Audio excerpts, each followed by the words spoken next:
ऐसा क्यों है कि बहुत कम लोग ही उस मुकाम पर पहुंच पाते हैं जहां पहुंचने का वो सपना देखते हैं। इसके पीछे का एक बहुत बड़ा कारण है हमारे मन में बैठी हुई हीन भावना, जो बचपन से ही हमारे साथ, हमारे इमोशन के साथ जुड़ी होती है। इसका जन्म कुछ इंसिडेंट के साथ होता है।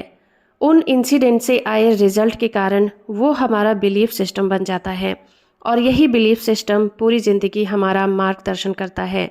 अब ये बिलीफ पॉजिटिव हुए तो हम सफलता की तरफ आगे बढ़ते हैं, पर अगर ये नेगेटिव है तो ये हीन भावना हर कदम हमारी सफलता में बाधा उत्पन्न करती है। बचपन में अगर आपका कोई भाई या फिर बहन थे और वो मेधावी स्टूडेंट थे और उनके स्कूल में हमेशा ए ग्रेड आते थे और आप हमेशा सी लाते थे, इसी वजह से आपने ये मान लिया कि आप कभी जीवन में उतना सफल नहीं हो पाएंगे जितना आपके सिबलिंग हैं या वो बच्चे हैं जो आपसे अच्छे ग्रेड लाते हैं। आपने इसी आधार पर ये मान लिया कि आप हमेशा ही लाइफ में पीछे रहेंगे। लेकिन क्या आपने कभी इस बात पर ध्यान दिया है कि स्कूल में जो मेधावी छात्र थे वो आज लाइफ में कितने सक्सेसफुल हैं? स्कूल में हाई ग्रेड लाना लाइफ में हाई सक्सेस की कोई गारंटी नहीं देता। सिर्फ इसलिए कि किसी के कॉलेज में हमेशा अच्छे ग्रेड मिलते थे वो देश का महान व्यक्ति नहीं बन सकता, क्योंकि एक टाइम के बाद जब उसका कॉलेज पूरा होगा तो उसे ए मिलना बंद हो जाएगा, और जिसे हमेशा सी मिलता रहा वो कॉलेज से निकलने के बाद लाइफ में ए ग्रेड की सफलता प्राप्त कर ले। इन्फीरियरिटी कॉम्प्लेक्स को दूर करने का सबसे बड़ा सीक्रेट है सेल्फ डाउट को पहचानना और अपने दिमाग को विश्वास से भर देना। इसके लिए आप अपने ईश्वर में विश्वास रखें, अपने आप को समर्पित कर दें और पूरी तरह से आशावादी हो जाएं और कहें कि आपको सफलता मिलनी निश्चित है। सफलता का दूसरा नाम आप खुद हैं। ऑथर नॉर्मन विंसेंट पील अपनी book the power of positive thinking में प्रार्थना से रिलेटेड कुछ एग्जाम्पल देते हैं। उन्होंने टेक्सास में अपने एक फ्रेंड के रसोइये से पूछा कि उसने किस तरह से अपनी सभी प्रॉब्लम पर जीत हासिल की। उसने उत्तर में कहा कि ऑर्डिनरी प्रॉब्लम को ऑर्डिनरी प्रेयर के द्वारा सॉल्व किया जा सकता है, लेकिन जब कोई बहुत बड़ी मुसीबत आती है तो उसके लिए डीप प्रेयर करनी चाहिए। ऑथर के एक इंस्पायरिंग और स्पिरिचुअल एक्सपर्ट फ्रेंड ने उन्हें बताया कि ज़्यादातर प्रेयर्स के साथ प्रॉब्लम ये है कि वो इतनी बड़ी नहीं होती कि विश्वास के साथ एम तक पहुंचाई जा सकें, क्योंकि भगवान आपकी प्रेयर के आकार के अनुसार आपको रेट करता है।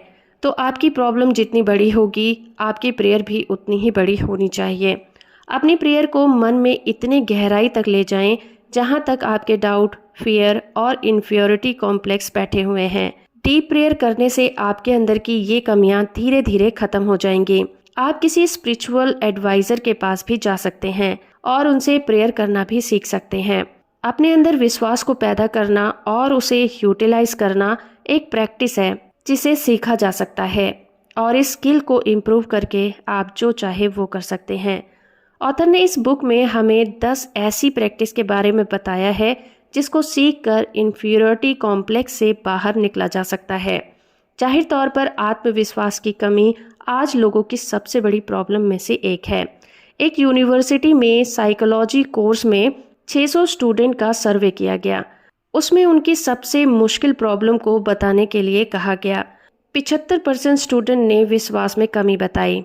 हमारा सामना हर जगह ऐसे लोगों से होता है जिसमें आत्मविश्वास की कमी है, जो अंदर से किसी न किसी बात को लेकर डरे हुए हैं, अपनी एबिलिटी पर शक करते रहते हैं। वो हमेशा फेलियर के डर से भी डरे होते हैं। वो ये नहीं मानते कि वो कुछ भी अच्छा कर सकते हैं, और वो इसीलिए अपनी क्षमता से कम में ही खुद को सेटिस्फाई करने की कोशिश करते रहते हैं। एक 52 साल का बुजुर्ग ऑथर से मिला। वो बहुत निराश था। वो जिंदगी से हार चुका था। उसने कहा कि लाइफ में जो भी कुछ उसने कमाया था वो सब कुछ उसने गंवा दिया है और वापस पाने की भी कोई उम्मीद नहीं है, क्योंकि दोबारा स्टार्ट करने के लिए वो ज़्यादा बूढ़ा हो गया है। वो जिंदगी में बहुत निराश हो चुका था। ऑथर को उस व्यक्ति पर बहुत दया आई।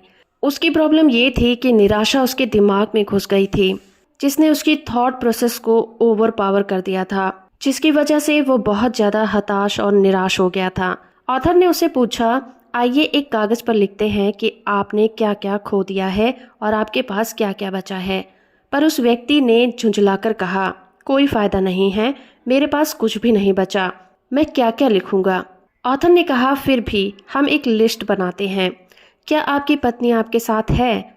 उसने कहा, हाँ वो है, और वो बहुत ही अमेजिंग पत्नी है चाहे कैसे भी हालात रहे हों, 30 सालों से वो मेरे साथ है और हर हाल में वो मेरे साथ खड़ी रही है।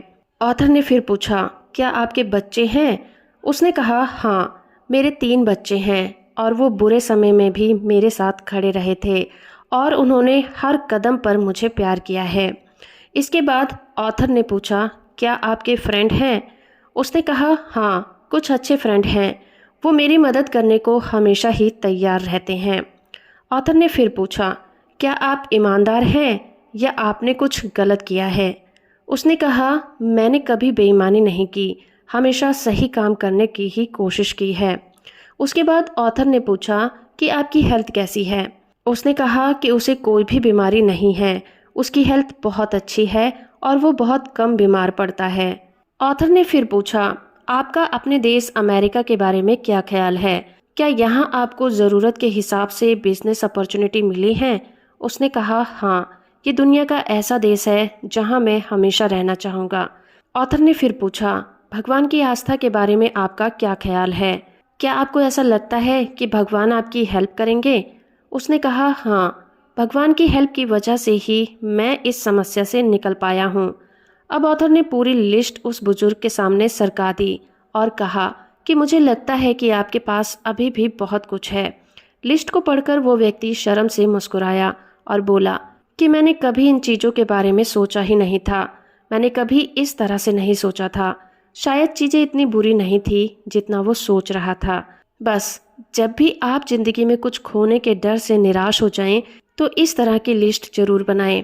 इससे आपको हौसला मिलेगा, आत्मविश्वास वापस आ जाएगा। डॉक्टर कार्ल मैनियर का कहना है कि तथ्यों से ज़्यादा जरूरी हमारा नज़रिया होता है। नज़रिया सही तो सब सही। हमारे सामने आने वाली कोई भी समस्या, चाहे कितनी भी मुश्किल क्यों ना हो, चाहे कितनी भी निराशाजनक दिखती हो, उतनी महत्वपूर्ण नहीं होती जितना उस तथ्य के बारे में उसका नज़रिया होता है। आप किसी तथ्य के बारे में कैसे सोचते हैं, इससे पहले कि आप उसके बारे में कुछ भी करें, वो आपको हरा सकता है। इससे पहले कि आप उस समस्या से निपटना शुरू करें, आप उस समस्या को मानसिक तौर पर खुद पर हावी ना होने दें। उस समस्या के साथ एक पॉजिटिव माइंडसेट बनाएं जो आपको उससे निकलने की और निपटने की ताकत देगा। सबसे पावरफुल माइंडसेट जो आपको हर प्रॉब्लम से निकाल सकता है वो ये है कि भगवान हमेशा आपके साथ है, वो आपकी रक्षा करता है। अपने आत्मविश्वास को बढ़ाने के लिए सबसे आसान रास्ता यही है। जब आप इस बात पर विश्वास करते हैं कि भगवान हर हाल में आपकी रक्षा करता है, वो आपके साथ खड़ा है, तो आपका आत्मविश्वास बढ़ जाता है। ये बात आपको कभी हारने नहीं देगी, कभी आपको निराश नहीं होने देगी, चाहे कैसे भी हालात क्यों ना हो। एमर्सन ने एक बहुत ही पावरफुल लाइन कही थी कि जीतते वो हैं जो मानते हैं कि वो कर सकते हैं। वो काम करो जिससे तुम्हें डर लगता है। विश्वास करो कि आप कर सकते हो और डर उसी दिन मर जाएगा। सीक्रेट ये है कि आप अपने दिमाग को आत्मविश्वास, विश्वास और सुरक्षा के विचारों से भर दें। ये आपकी वीकनेस को बाहर निकाल देगा। सवाल ये है कि अब आत्मविश्वास को बढ़ाने के लिए आप क्या कर सकते हैं। ऑथर की बताई हुई इन 10 प्रैक्टिस को जरूर करें जिनसे हजारों लोगों को फायदा हुआ है। एक मेंटल पिक्चर बनाएं कि आप सफल हैं।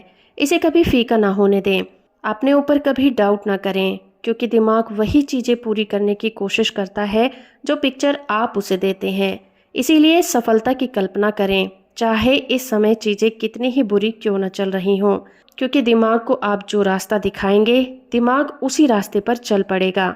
जब भी नकारात्मक विचार आए, उसे पॉजिटिव विचारों से रिप्लेस कर दें।